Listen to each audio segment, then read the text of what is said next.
Hey, what's up guys, it's Jamie, just here on my Windows computer. We're going to be talking about building in Ionic 4 to an Android mobile device. And if you're on a Mac, I already did a video on that, covering how to build in Ionic 4 on a Mac computer to iOS and Android. But this is for Windows users, and we're going to be covering how to build for Android. For iOS, it is not possible except for in the cloud if you're just on a Windows computer. And it's part of the Ionic Pro package, and I don't have the Ionic Pro package, so this is only building for Android in this video.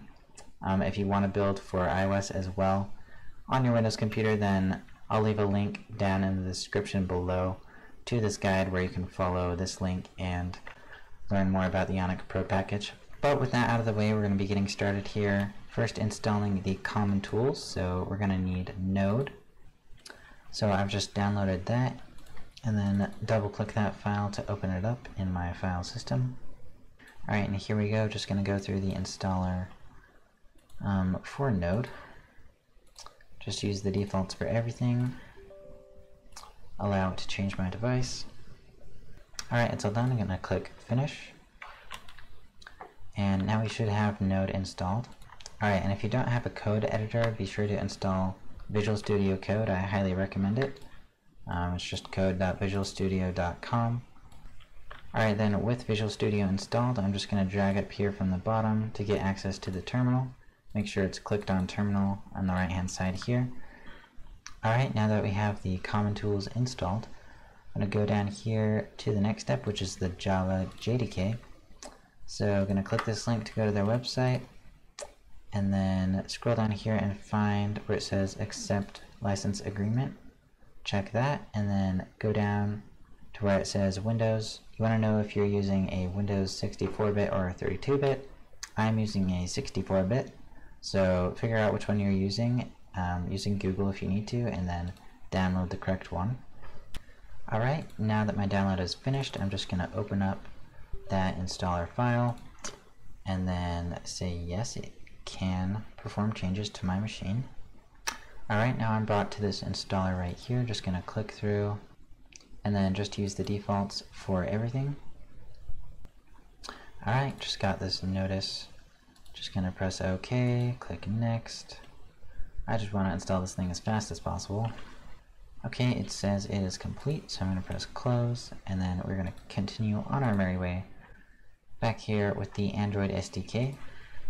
Alright, they don't have a link for it, so I'm just going to Google Android Studio, and then click on the Install Android Studio button, and then click this first link which says download the latest version of Android Studio. Click that button right there, read the terms, and press the download button.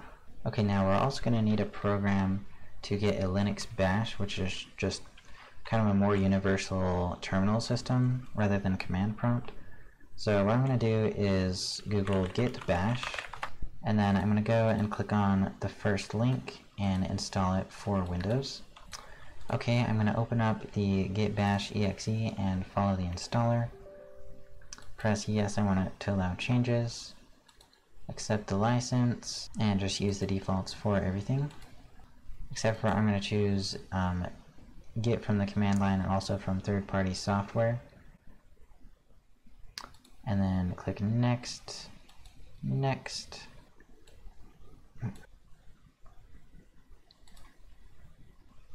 And finally I'll install it like that. Okay, now I'm going to launch git bash and not view the release notes. Okay, here we are in git bash. I'm just going to make sure it is pinned to my taskbar in case I need it in the future. Alright, now that the Android Studio download is finished, I'm just going to open it up and try to install Android Studio. I'm going to press yes, allow it to change my computer. Just use the defaults for that and for that. Alright, looks like it finished, so I'm just going to press next and then allow it to start Android Studio. I'm not going to import any settings, and I'm not going to send any usage statistics to Google. Okay, so now it's going to set up the development environment. So I'll just click next. I am going to click custom to try and see where it's installing everything. We'll just use the dark theme for this. Alright, and then I'm going to install everything as well as the Android virtual device. Press next, and that all looks fine, so I'm going to press finish. If you don't already have Ionic installed, you can install it like this, npm install -g Ionic, and then you should be able to type Ionic in the terminal, and it should tell you something like how to use it, not error. Okay, and then within VS Code, I'm going to press Command-Shift-P to open up the command palette, and then I'm going to type in shell, and then click select a default shell, and then I'm going to click on git bash. And so now down here, I'm going to just press this trash button and re-drag up from the bottom, and now I am in a git bash terminal, so I can type in like regular Linux commands. And then in order to make our integration complete, because we can't run Ionic here, I'm also going to click this. So I have the settings file open using Control P, then I type in settings, and then I'm going to click on settings.json.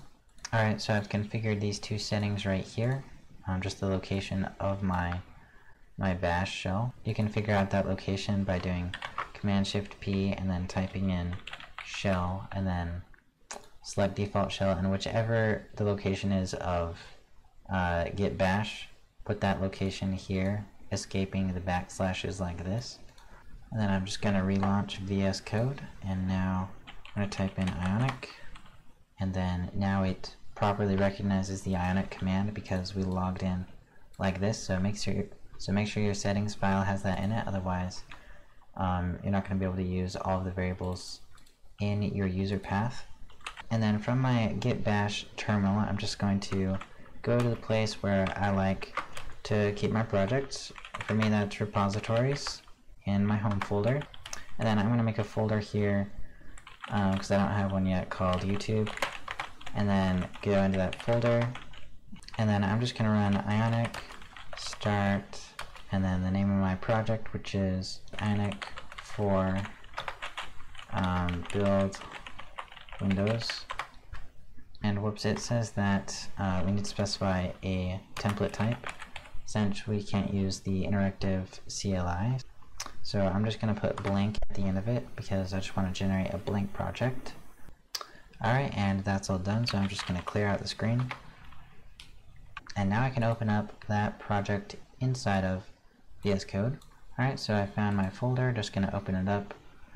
And now we see all of our files we just generated. It's looking good. Alright, Android Studio has finished installing, so I'm going to press finish. Okay, now that it's done, I'm going to press configure and go to SDK Manager, just so that I can grab that path again because I forgot what it was. Okay, so now within the Windows command prompt, not git bash, not VS Code, okay, then I'm going to type in dir space and then the name of, or like the path to my Android Studio installation directory. And it's all in quotes just so that it escapes the spaces in there, and then slash Gradle at the end of that. So mine is program files /android /android studio /Gradle, and we're just trying to see which version of Gradle we have installed, so I'm going to press enter. Okay, then inside of there it says that there's a folder called Gradle 4.10.1. We need this version because we're going to add it to our environment variables. So taking note of that path that we were just at, as well as the Gradle version. So now we are going to set the Gradle home path to be that installation location. So we're just going to do exactly the same thing, except for at the end, we're going to type in the name of that Gradle folder. And then at the beginning of it, we're going to change dir to set Gradle home, and then we also need to put an equals between Gradle home and the string in quotes, and then I'll press enter, and that has assigned the Gradle environment variable. Okay, now I'm also going to type dir and then the location of my Android SDK location, just to make sure that I have the right place. Okay, that all looks good, and now there's another environment variable we need to set regarding that location, and that is the Android home. So we're gonna copy this, setting the Android home location using the same command, except for this time with Android home being set as an environment variable. Make sure that it outputs something right here, something that looks like this, to make sure you have the right folder, the right SDK folder. That's why we did dir first. So we're going to set that as well. So now we've set both of those variables, and now we can run this middle command here to assign the path variable. So we'll run that as well. Alright, so now the environment should be all good to go. We're going to run some test commands to make sure that it worked. I'm going to run java-version, and that worked. And then I'm going to try running Android, and that worked as well, so that's really good. Very good, actually, which means we're getting very close to having it work. And so now I'm going to open back up VS Code and then bring down the terminal here. It's taking up too much of the screen. And then pop open the source files, and we're just going to edit the app. Well, I guess it already has the basic template. I'm just going to change mine to be a little advertisement for me, Jamie Bot, because I worked so hard making this video. And instead of the world is your oyster, I'm going to say, I'll just make an A tag here. We'll say, I'll just go to my homepage, http://jamiebot.com, and then it's going to say, visit my homepage to learn more from JamieBot. Little self plug there, shameless self plug. Alright, so now let's go back in the terminal. I'm going to type clear, and then I'm going to type in, or I'm actually going to press the trash to make sure it refreshes the environment variables. Then I'm going to pull it back up, and then I'm going to run Ionic Cordova platform add Android. Alright, and this will add, oh, I haven't installed Cordova on this computer yet. So I'm going to run npm i-g Cordova. But the add Android command, the one up here, Ionic Cordova platform add Android, that will add it to our platforms folder. So now I'm going to rerun that command, and then so add platform Android, and then I'm just going to make a folder here called platforms, and this holds the code for each specific platform. So for Android, it's going to be basically like a Android Studio project, and for iOS it would be an Xcode project, but that doesn't matter for us because we're on Windows and we can't make an iOS project. Alright, so that's all done, and now I'm going to clear the screen and run Ionic Cordova build for Android. Well, okay, so there's two commands you can run. You can run build Android, and this will just run a build, but it won't run it on your device. But I've actually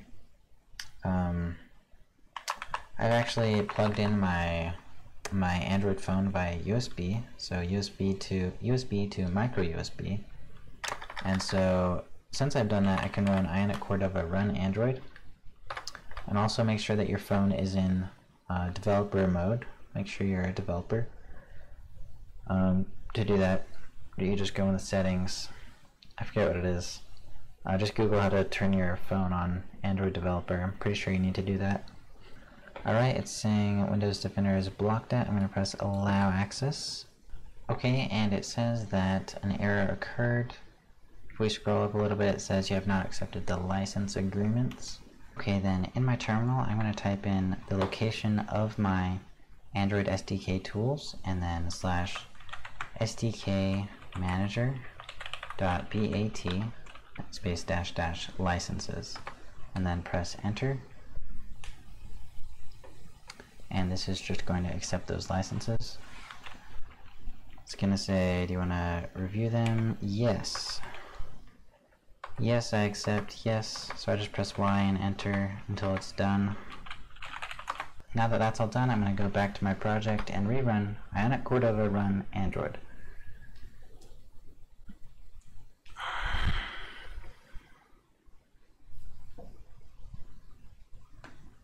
Alright, it says build success, and my device is asking me if I want to allow USB debugging. And so I'm going to press always allow, yes.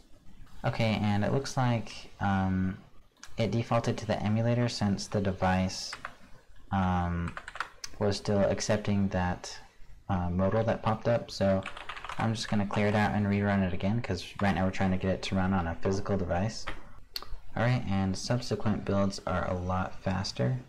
So this one looks like it's already done, and it's launching on my phone actually. So my phone's plugged in, so I can't really like show it to you vertically, but show it to you horizontally. It says JamieBot, and then it has that URL. Visit my homepage. If we click that URL, it'll actually open up the homepage inside of the default browser. So it's going to jamiebot.com right now. And okay, there we go. So it's working. Alright, so we've successfully run our Ionic app on a Android device, a physical Android device. If you're wondering about emulators, they're actually quite a bit more complicated, if you can believe that, to set up. First of all, you need Windows Professional, which I only have Windows Home, so I just can't do it. I just recommend you use your physical device. It'll make your life a lot easier, trust me. So yeah, hopefully you enjoyed building that to a physical device, and hopefully my future tutorials on Ionic will be a lot more helpful to you now. If you like this video, be sure to leave a thumbs up, and I'll see you guys in the next video.